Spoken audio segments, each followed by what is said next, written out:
Good evening, and welcome to another segment of the New Black Leadership Coalition here in the great studio of Intellectual Radio.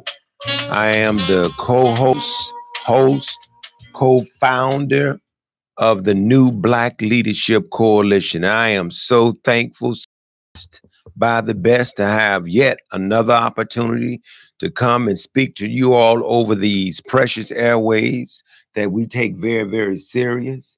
The time that we put into these type of shows and conversations are very valuable to the degree that at the end of all of it, we expect some bump in terms of the progress for Black people, the consciousness for Black humanity as a whole.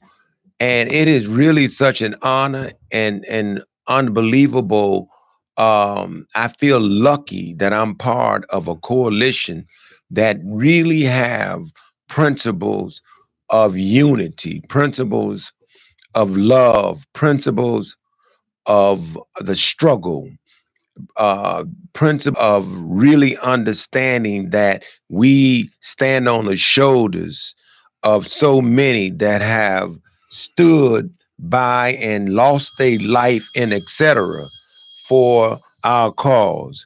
So we're very happy that we could join you all again, and you can join us over these airwaves. And I'm sitting here with a brother, a friend, a revolutionist, a freedom fighter, and etc.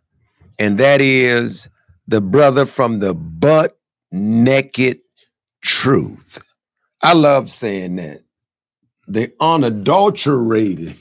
But well, I don't know about unadulterated. Uncensored. Uncensored. I mean, straight down the middle, as you say, Brother Harold. Straight down the middle. But we're fortunate to have with us Brother Harold Davis, WBGX, 1570 AM. Some things are definitely coming up soon. You're going to hear more about it. Truth Radio. But today, there's just so much. Don't know where to start from, Brother Harold. And I'll just briefly say in my comments or commentary that I was very, very impressed with the janaza eulogy that Brother Ishmael gave on behalf of our dear beloved brother Louis Farrakhan Jr. Friday. It was absolutely the way a man like Louis should have been honored, celebrated, and talked about. And he was really supported, brother. I'm very thankful because the janaza, the prayer, you know, at that time, a lot of talking is not necessary, but it was some talking. It was some very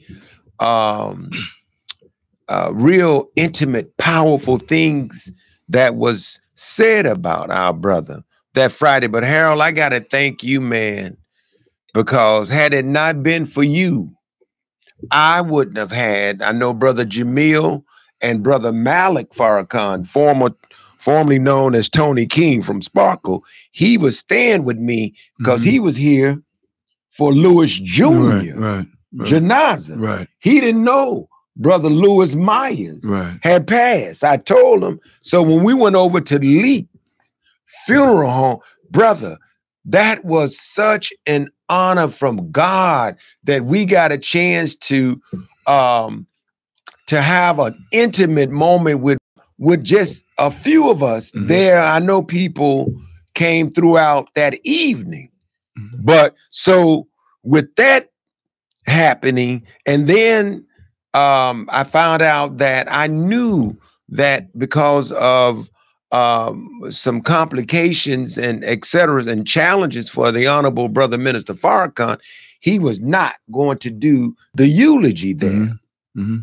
But that's not my reason why I did not go over to Christ Universal Temple.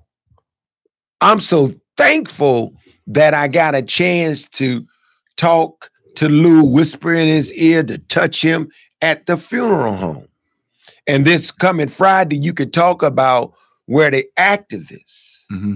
and people that was not on a 5-hour program that did not have time for brothers like Brother Harold, brothers like me, or brothers like Minister Mike. Not that Minister Mike even asked, but these are brothers and sisters that knew Lou and Lou knew them and loved us like we loved him. But it was the bourgeoisie, for the most part, that was at Christ Universal Temple.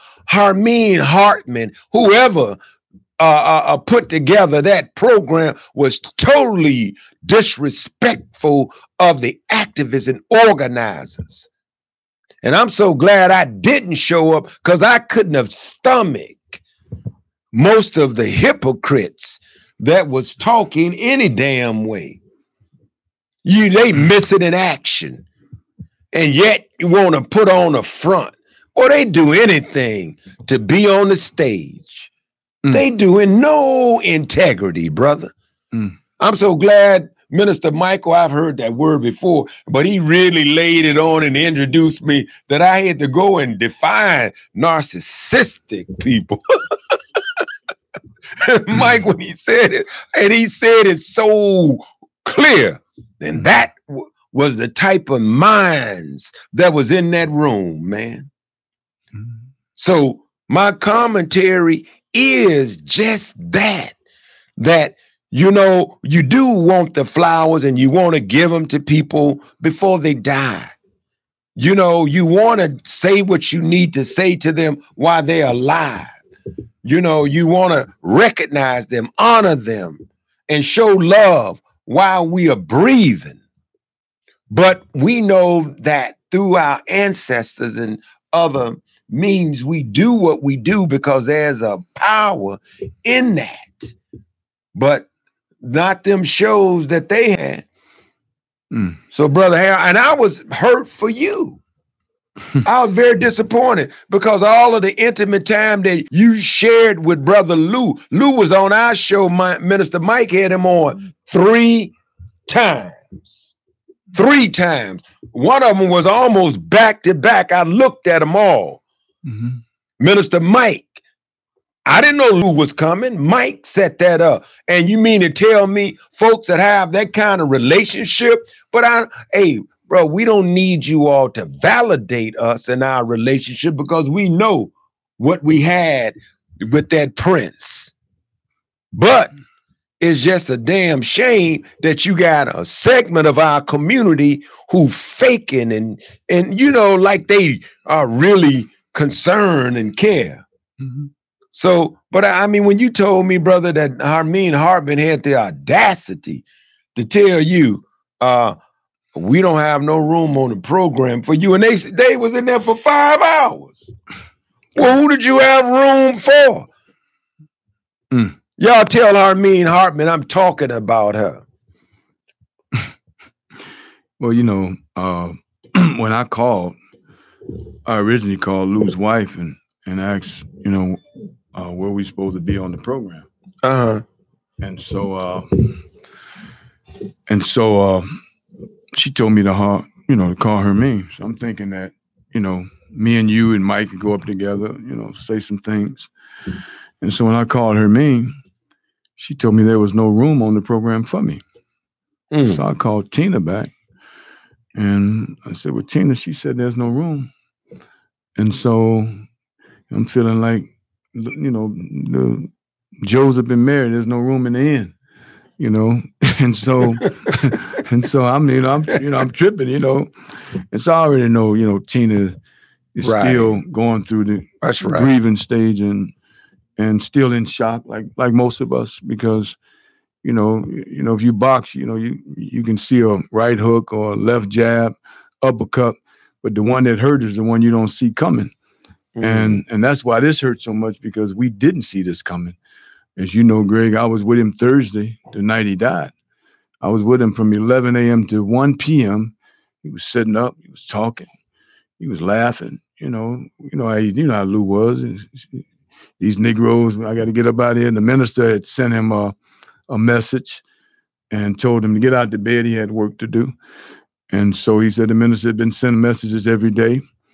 And so as I was there, Tina came, Linda Brown and Andre Grant came, and they were going over some of the cases that Andre was filling in for Lou. And I left about 1 o'clock going to the radio show. And then 9:30, 10 o'clock at night, he's gone.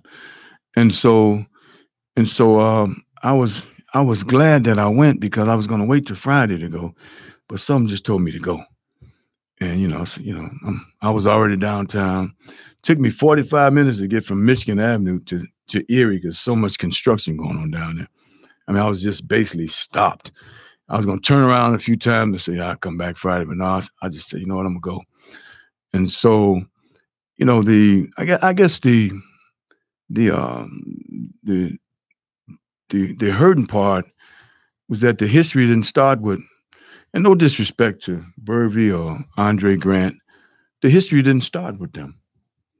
And so to have them on and to dismiss Jack Childs, to dismiss Robert Willis and Standish Willis, Ellis May, and all those brothers that Lou started a law firm with when they were at 343 South Dearborn, the first law firm that they had formed together, to have those brothers there, but not on the program, was also insensitive, to them. And so I was there in 85 and 84 with Lou. And so, fresh out of school, I met Lou. And so, for 5 years, I drove Lou around, in a limousine, and just wherever he needed to go. And I had the opportunity to hear a lot of intimate conversations with him. Anytime Lou wanted to meet with somebody, I just get in the car and we just ride. Wow. And he just talked, and I'm all ears. I'm hearing everything. Particularly Lou Palmer was always one of the people in the car, and it was meetings with people that he didn't have to go in the office. He just said, go up down Lakeshore Drive, go all the way up to Everson, come back. They talking in the back of the car. I got the window open, so I'm listening. I'm listening to everything, I mean, and so to not have the 15 years of history that before those guys came on the scene, and I mean, I think it did it was a disrespect thing to the soldiers who, I mean, Lou still talked with Jack and Standish and Robert all the time, and they had a bond together. But to see those brothers that were in some real struggles with Lou sitting in the audience and not even being acknowledged, I was more hurt for them than for myself, because we've been eulogizing Lou for the last week on the radio program. Right. And so, they didn't say that Lou wrote a weekly article for the Final Call. I mean, nobody said that. Nobody said that Lou sued the defender because the defender would not let Lou Palmer write articles or cover any of his stories. I mean, nobody said in 1992, when Lou went in for that original surgery for that replacement of the valve, that I took him to the airport. I remember him telling me, I think little Lou was 2 years old. He said, man, if I don't make it back, you take care of my son. And so, and even in that conversation in 1992, when I took him to it was funny because he had went for a second opinion, because the first guy that he had went to see he was breathing real hard and he was overweight. And so Lou said, when he came out of the exam, he told me, he said, man, I think I need a new doctor because this guy might have a heart attack operating on me. So, his sense of humor was always, and he didn't let that guy operate because he said the guy was breathing hard and the guy was talking and sweating. And so, but I think it was very wicked for her to do that. And it was right now, Lou was working hand in hand with Wanda Carter, to not mention Morgan Carter, who's deceased, Bob Storman, who's deceased, to not mention the lawsuit of the Nuisance Act when Lou filed the lawsuit against the drug house on 12th and Lawndale. Then he filed the one on Massasoit with James Deans. I mean, to not mention that he was the one that found that statue that had been on the law books for 100 years, that closed down 2 dope houses, to not mention any of that because they weren't there. And so the history didn't start with them. And so I think it was a disservice that the people who were there that knew the history weren't even allowed to, after 5 hours of whatever they was doing. And she told me that she didn't have any room on the program for me. I mean, so, brother, I'm not going to ever forget that, in terms of I've let on my show 4 or 5 times because of Lou. I have no love for her. Yeah, I saw Jeanette up there and some other folks, and I ain't got nothing against Jeanette and other folks. You do what you do, and that's why, I was bothered, because there are individuals that, you need balance. And it's not that you want, like you said, the wife is still grieving. Oh yeah. And so that was not go and express it. No. Exactly. So you did well, brother, to go and stomach. Mm-hmm. I'm sure there were some individuals that were very sincere. I believe Thomas Todd was a good choice. I don't, Jeremiah Wright said some things, but in a very weak voice, so people couldn't understand him well. But Tina was waiting for return calls from Trinity and from Fellowship, and up until that Wednesday, or couple of days before the funeral, they had not called him back, and so she was waiting on one of those churches to call, Trinity and Fellowship. Mike just told me that he wished he had known. And so when I talked to her Wednesday, she said, hey, those churches still haven't called back yet. So whichever one calls first, and then enter Hermaine Hartman.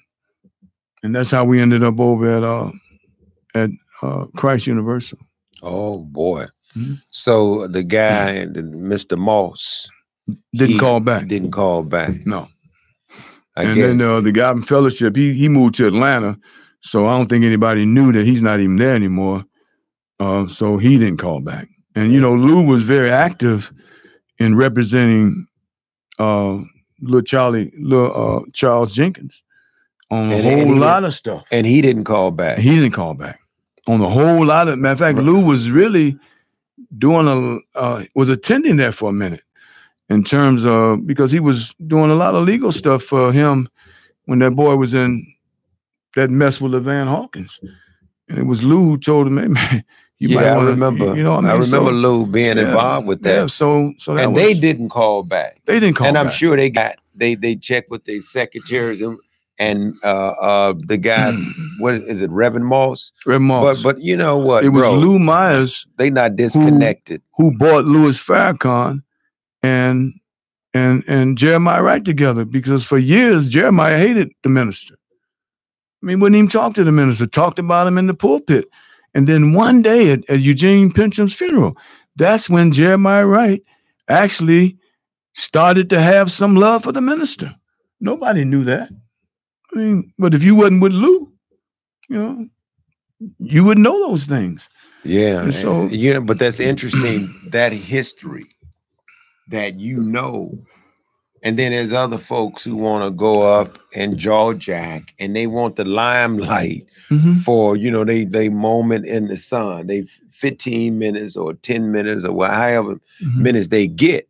But the sad part of it is you got too many clowns like this misrepresenting the Black community. So when you look at what Lou stood for, and you look at the current condition of Black people, you said you were downtown and it took you 45 minutes to get over there. And you said because construction. Hell, that's 58 cranes up and no black people. I bet you West, while South, you was waiting 45 minutes, did you see any black people working? No. West, South, and Loop area, there are 55 cranes. I didn't count the North Shore area, and there are about 10 cranes over there. And I mean, that's what took me so long to get from Michigan Avenue to Erie. So you got cranes, then you got crime in the poor black community every weekend. And so no outrage over the life. Was it nine murdered this weekend? No outrage. I'm not talking about the stupid little parades and little marches. I'm talking about shutting it down, going and find those activists, that Minister Mike and others know who have inroads to talk to these guys, already talking. And so many of them renegades that you can't organize, because those individuals that do that kind of work, they still gotta feed themselves and their family. But if it was a priority, then they would be in the room with those who claim that they are very concerned, want to stop it, but not the people that was over at Christ Universal Temple. No, I mean, when you look at I was even insulted by the Chicago Black Bar Association. I mean, 16 new judges were just named by Tim Evans, and no one black, and looted. Nobody black, and for them to get up and say something That's in terms crazy. of about Lou. I guess the one good thing that like I told Tina, and we were laughing about this before the funeral. I said, well, the good thing, Tina, his body won't be there, because I don't know what kind of lies these niggas was gonna tell. And she said, I don't want him coming to haunt me either. She's talking about these Negroes. And so, but Lou, Negroes they are. Lou was spending his retirement time, as you know, Greg, interviewing young people. Oh, he loved it. Wanda Carter. He loved it. Wanda Carter has about 10 shows in the tank at cable that have not played. I've done 3 of them. And what we were doing, and one of the last things he said to me Thursday was, man, when I get out of here, I'm very excited about, working with you on the radio. Because, every Wednesday, Lou was called on the show. Oh, I know. And it was called Ask Lou About the Law. So every Wednesday, people, 2:30, they waiting on Lou. And, it was always, he brought always something every Wednesday in terms of the Supreme Court. He was always talking about a case or something that was affecting black people and how it was affecting black people. And so nobody, brother, loved black people more than him. Yeah, who does that for free? For free. Minister Mike, you called him 3 times, and he came right here. I mean, he drove here and was here on time. He called your show on time. Yep. And so, man, the proof is in the pudding. Just steady giving, man. Just always. Half the Negroes in the funeral owed him some money. I know who owed him money. Trust me. I mean, and then I guess Jesse got pissed off because when the minister got sick, they didn't ask Jesse to do the eulogy, so he didn't show up. And so I don't know what that was all about. They said he had to take a shot. That's what Jeanette said. But that was very disrespectful in terms of the time and the effort that Lou spent over there. In terms of pro bono, brother, trust me. Why didn't James Brown come? I mean, Sharpton. Oh, I don't know. But he's on the Houston program. So, Friday, they got a program in Houston, and little James Brown is on there. He probably thought the machine was going to go home. Yeah. He probably thought the metal detector. Right. But I'll tell you, one of the greatest disappointments that was there was Ben Chavis. I mean, I have no idea what he was doing there. And they gave him about 35 minutes to speak. And Lou had, it's funny because I asked Lou about 6 months ago. I said, man, you ever talk back to Ben Chavis? He said, no, man. He said, I ain't talked to him in 20 years. 20 years? He ain't talked to him in 20 years, what he told me. And so I said, well, he ain't called. I said, ain't he little Lou's godfather? Yeah. And Lou almost lost his law license with that Negro, man.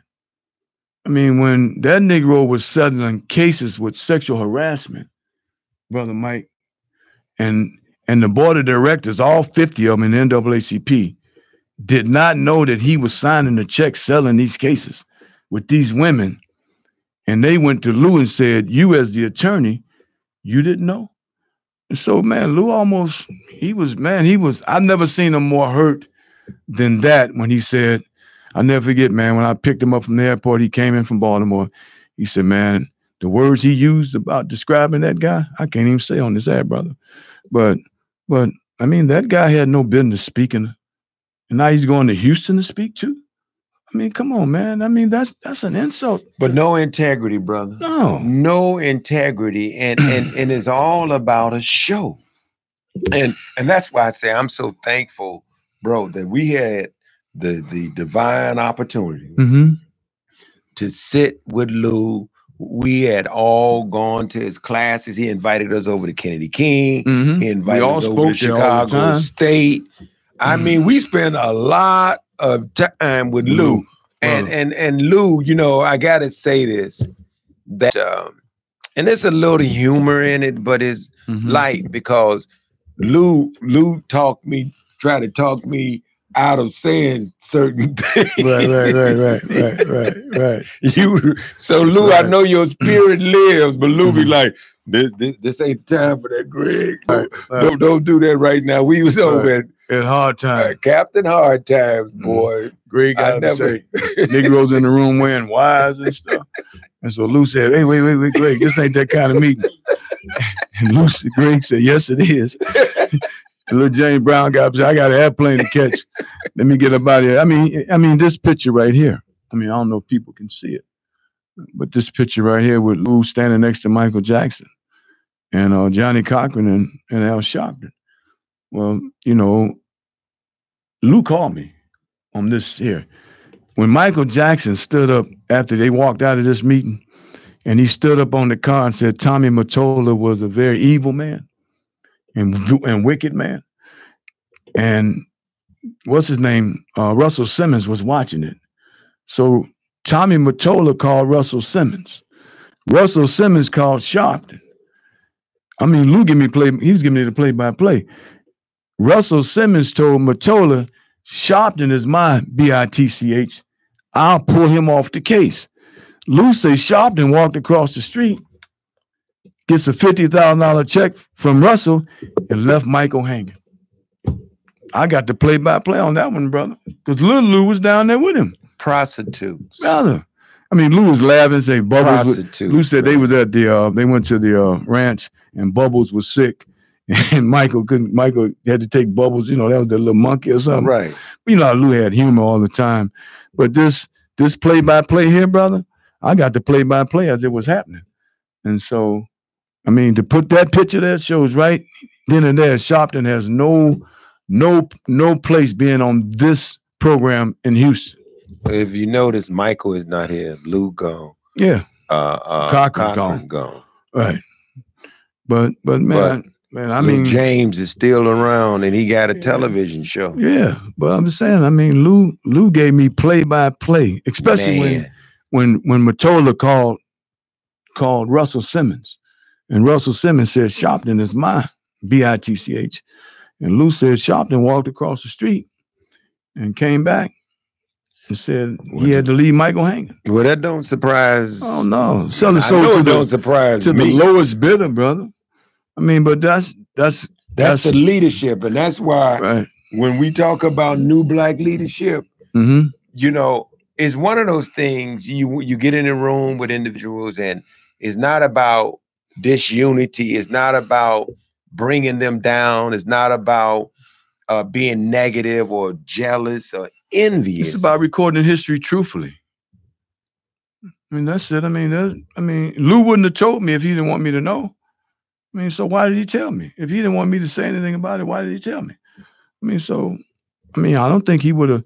I mean, history should be recorded rightfully, not somebody that just decided to stand by Michael Jackson, then walk away from him. And Tommy Mottola, Russell Simmons pulls him away from Michael, and never for him to even come near Michael again. I remember when Lou told me, and I don't know if I shared it with all the coalition members, but Lou came to our quarterly round table. Our first quarterly round table meeting. Sitting right next Lou to him. was there. Mm-hmm. See, was the other ones there? No. And then, Greg, when people say, "Well, who's going to take his place?" Nobody. Please, none of them, not even qualified. Nobody, because they're not going to. Look, man, Lou didn't care about money. It's obvious. It's very obvious, bro. He didn't care nothing about money, brother, and that didn't mean nothing to him. And he would. I've known Lou to have cases for 3.5, 4 years, where people gave him a retainer for $1,000, and that's all they ever gave him. But he rode those cases out until they were done. What about the brother that owns the restaurant? Him and Lou was real close. Used to be an alderman. Wallace Davis. Oh, man, brother, him and Wallace. See, people don't know. I talked Lou into moving on the west side. That was me. Because, Lou was living downtown. So I said, Lou. He said one day we were talking, he said, man, these brothers on the west side, they seem to be a little bit more sincere than these Negroes on the south side. You're right, too. I said, what you mean? He said, man, if you tell them something, because he had been going to meetings on west and south. He said, man, I just like their spirit over here. And so I said, well, man, you should move on the west side. I talked Lou into moving on the west side, brother. And you know what? You know what he told me, Greg? He said I should have did it 15 years before I came. Wow. That's what he said. I mean, because him and Wallace, he was always eating at Wallace's place because he lived right across the street. Wallace Catfish, right? Yeah. He lived right across the street. And I was over Wallace's house, what was that? Thursday night for 4 hours. Just talking. And brother, let me tell you, that man showed me some stuff. Man, I'll let him tell you about that stuff he showed me, brother. I can imagine. Because I can imagine. Lou was getting ready to file a major lawsuit for him. Wallace had the property that Wallace lost. It was a direct hit from Anita Alvarez. Some kind of way they brought in child support on his building. And I've never seen any case like that before in my life. He let me read. I stayed there reading this stuff, man. And he kept going, getting more stuff. I said, Wallace, man, it's getting late. Hey, no, read this.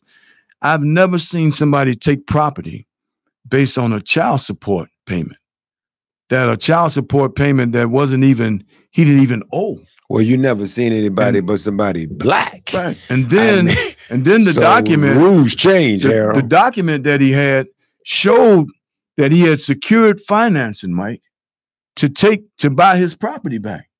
He had secured the financing, and that document was given to the judge, and they completely ignored it. So if the man has a document saying that the bank will be purchasing the property in 30 days, and they're going to close and pay the loan off, then why would they allow the foreclosure to go through? In terms of, it just didn't make no sense. But Lou was getting ready to file a lawsuit on behalf of Wallace of the shyster way that they took that man's stuff, man. It's unbelievable. See, there you go again with Lou. Lou has been a fighter for so long, for the underdog. Man. And you understand why things happen the way they do.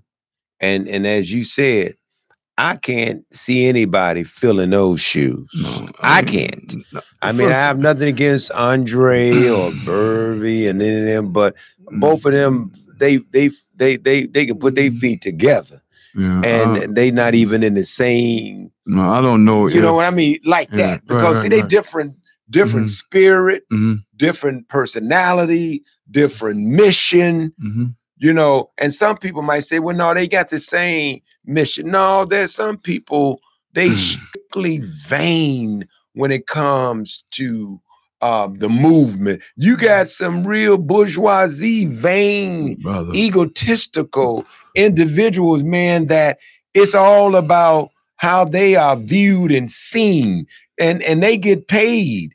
behind the scene. And that's why, you know, when you listen to other shows on the radio, you hear some of the same clowns, and their main objective and mission is to get paid. Man, what they really care about, the suffering of black people, forget about it. And that's why, you know, I don't like to be in a room with a bunch of fakes that know it don't pain them to see the human suffering of poor people. That's nuts. Even not to mention the issue with Leonard Clark and Frank Caruso Jr., where probably the biggest march that we've seen in the city of Chicago that has never been duplicated, where we went from Canaryville into front of Daley's house.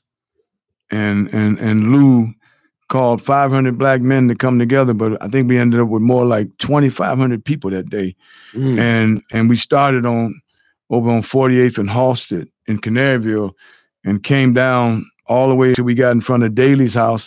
Then we stopped in front of the police station, the old station on 35th Street. But to go in front of Daley's house, let me tell you how that went down. And so at 6 o'clock that morning, we were at Lou's house, me and Dave Kane. And so we got there. Lou lived on 4704 South Greenwood on the 4th floor. And so we got there around 6 o'clock. And so the phone rang at about 6:05. So Lou told me to pick the other phone up in the living room. And I picked the phone up. It's Clay Evans, Jesse Jackson, and Willie Barrow. And so Clay Evans had told us that we could use his church on 45th and Princeton to gather everybody around before we did the march. Well, at 6:05, Clay Evans asked who Lou Myers was. I'm on the phone listening. And so Jesse's trying to explain, but the reason that Lou got the call is because they found out we were coming to Daley's house in Bridgeport. They found out that the march was going to subside there, and you're going to have 2,500 black men standing in front of his house. And so Jesse and them were trying to make some other arrangements to say that, well, you really can't use the church because we don't want, we're not trying to figure out, if Daley gonna be mad at us. So let's say that again. They were trying to figure out if Daley was going to be mad because Lou had set it up to go into fellowship in the old building where we were going to round the troops up before we went to Canaryville. So but finish your story. But what happens to them if Daley get mad at them? Well, they got wind that the press release that Bob Storman sent out was that we were going to end up at Daley's house on 35th Street. Right. So if Daley gets mad, so Daley got wind that he was trying to figure out how to just cancel the march. Who? Oh, okay, Daley. So Daley had Jesse call at 6:05 that morning with Clay Evans, and Clay Evans first thing he said, "Well, who is Lou Myers?" And we sitting on the phone like, "Damn, what's up?" And so Willie Barrow tried to say something, but Jesse told her to shut he started cussing at her, told her to shut up. And so she was quiet. And so Lou made it very simple. He said, okay, well, we don't need the church. We'll use the park. And that's where we ended up at. Oh, boy. In Princeton Park, which it made all the sense. What's the park across the street? Fuller Park. Fuller Park, which made all the sense of the world because we had all the room in the world in that park. But a last minute Judas bait and switch to say we couldn't come in the church after you said we could.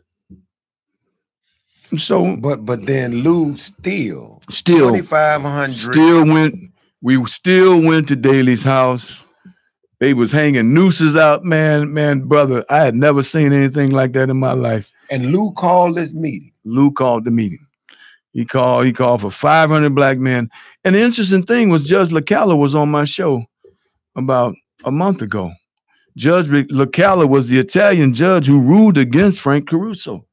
And if you remember, the Italian community, he had to have 24-hour security for a whole year because they said he was a disgrace to the Italian community for sending an Italian boy to jail. For doing what? For doing what the law said needed to be done. But I'm just saying, what did what did Frank Caruso beat that boy to death almost, beat man. him to death almost. And they wanted him to get off because they don't value black life. And Lou said, he said, man, I heard LaCallo on your show. And I told LaCallo, I said, man, Lou said, he said, man, that's my man. I mean, LaCallo said, man, I love Lou Myers. And I mean, Lou was still alive because, you know, he's like, man, how did you get LaCallo on? I said, TC brought him on. I didn't bring him on. And so LaCallo was like, he said, yeah, man. He said, for a whole year, I had to have protection. He said, the Italian community told the Italian, they said, you a disgrace to the Italian community. And so for not being not letting Caruso go. Yeah, for being a creep, being a criminal. He gave him 8 years. He gave him and you know the interesting thing, Greg, is LaCallo still talks to Leonard Clark. Leonard Clark works for how you People's doing? Gas. He's doing good. Doing good. Yep. Oh, and LaCallo, which I didn't know LaCallo was still in contact with him. But just and then you know every year at Heisel Taylor's church, Lou spoke to all the judges. Every year, you know, Heisel had that judge thing. Right. So every year we went down there. I went with Lou. We did the morning service, 8 o'clock, then we did 10:30 service. Every year I went with Lou. All the judges in the city of Chicago sitting there while Lou was speaking on Judge Day. So a man like you, with all this knowledge, there's no room on the program. For Harold Davis. And that but we got some room on Friday. That's right. That's right. Coming Friday. That's right. A group of individuals, very powerful. Sister Doris Lewis, Zakia. You know, I mean, because and who else involved with organizing? Jack Charles, Obadeli. I mean, if you notice, one of the last texts Lou did, and one of the last shows he did, it was in defense of Obadeli. Remember? Mm-hmm. When the Tribune wrote the article on Obadeli saying that he should not be working in any campaigns, I mean, Lou sent a long text to Obadeli saying, keep doing the work. And that article was despicable. And let me say, you should shut up. You with all the murders. He sent me a copy of the text. People been through all of the lynching and hanging and all the atrocities, and you rich and billionaires, millionaires from slavery, from death and destruction, and you got the damn audacity to tell somebody they can't work, but all of your offsprings benefiting financially from murder of poor black people. I mean, the nerve of you all, man. And I mean, how wicked can you be to even say this person shouldn't be doing that? How the hell you judging somebody? One of the last texts. Wow. One of the last texts that Lou sent, it was in defense of Obadeli. And Lou called on the show. I don't know if you remember. He called on the show and he read what he sent to Obadeli. And he said Obadeli had done too much work in the community for somebody to totally disrespect him. And that's how they do us. Exactly. They always look for something to try to bring you down, and it's typically your own people that they use to bring you down. Exactly. So they don't come themselves.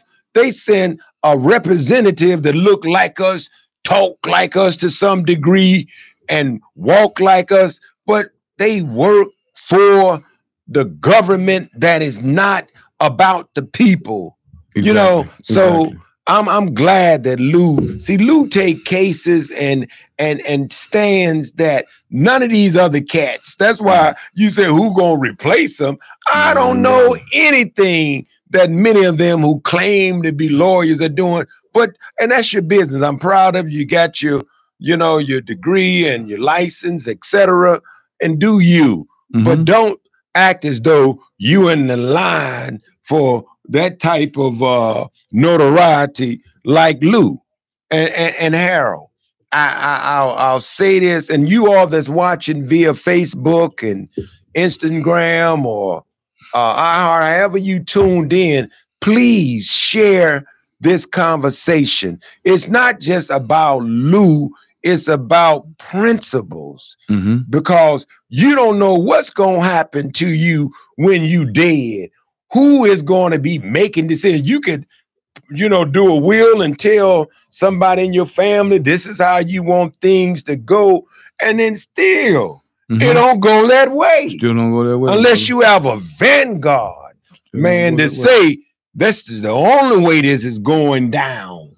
And then the people that you would turn over in your grave just to know that they got a 35 minutes or any time whatsoever and ain't gave you a flower in 20 years. Here's the text he sent to Obadeli on May 14th. He said, let me read it. He said, here you go. See if you can read it? Read it. Oh shit. Hold on. There it is. Okay, I got it. Just a note to let you know I am supporting you 100% in the great work that you are doing as an ex-offender. You are truly a role model for others. I have been on the board of directors of the National Alliance of Formerly Incarcerated for almost 10 years. Your work is positive. Your work is a positive example for what can be done to overcome all obstacles that stand in the way of our liberation. Attorney Louis Myers. He sent that to Obadeli and sent me a copy of it to let me know. He said he was disturbed that, they said the boy Mays Jackson sent the information to the Tribune, and that's how it got. Well, that don't surprise me. But what will happen or come from Mays and those guys, and that's why Mays and most of them, they're afraid to sit down with us. Somebody Black leadership. Somebody linked the story to the Tribune. Right, but I'm saying that's why those guys don't come in the room with us because they don't want to deal with what's true. We not about just putting stuff out there just to be out there. We really about liberation. Exactly. Lou said what he said about Obadeli the same way Minister Mike deal with all these cats. Some of these cats don't come into the room. No, we don't have to agree on everything. I mean, but we still should come in the room because we say that we care. We say that we want to see positive change, but yet we got a group of individuals, man, they don't care about nothing but themselves and disunity among us. Now, we do beat up on some of you all because you deserve it. You deserve being exposed because all you do is misdirect and mislead the community and bring no value to it. And the interesting thing, Greg, is I was, I consider myself a confidant to Lou. I mean, when I would go sit and talk with Lou, it would never be for an hour. It'd be 3-4 hours. And, even the last month of his life, I didn't even know. What other attorneys can you do that with? I mean, high profile. We talked the day before he went in the hospital. He called me on a Friday and he said, hey man, I just took a physical and they talking about this valve is supposed to be has expanded. And so he said, I ain't got no side effects or nothing. I ain't felt nothing bad. And so, he said the lifespan, he had it done in 1992. So 20 years. So 12. Yeah, but that's 25. So 20, he went over the 20 years. He was over 6 years over the date, over the lifespan of it. So when he went in and they were talking about, they need to operate. And so when he called me that Friday, he said, man, I wasn't expecting that news. And so we talked for about 3 hours, and just back and forth, and he said he'll let me know when he's going in. And so, another week went by and then he went in. And so, after the surgery, he went into rehab on that Wednesday. They moved him, and Thursday, I went to see him Thursday, because once they moved him, I didn't go Wednesday, but I went Thursday. And Thursday night, man, who knows what happened? I couldn't tell you, but I guess it's all in divine order, even with the things that we don't know. Mm-hmm. But what we do know is that the devil plans, and so does God. And Mm-hmm. God, Almighty God, is the best of planners. So, in the end, what could come out of this conversation, what could come out of the depth of a Louis Meyer, the depth of our brother Louis Farrakhan Jr., what Mm-hmm. could come out of the depth of our sister uh just passed Talking about Desiree Tate. Desiree Tate. Mm-hmm.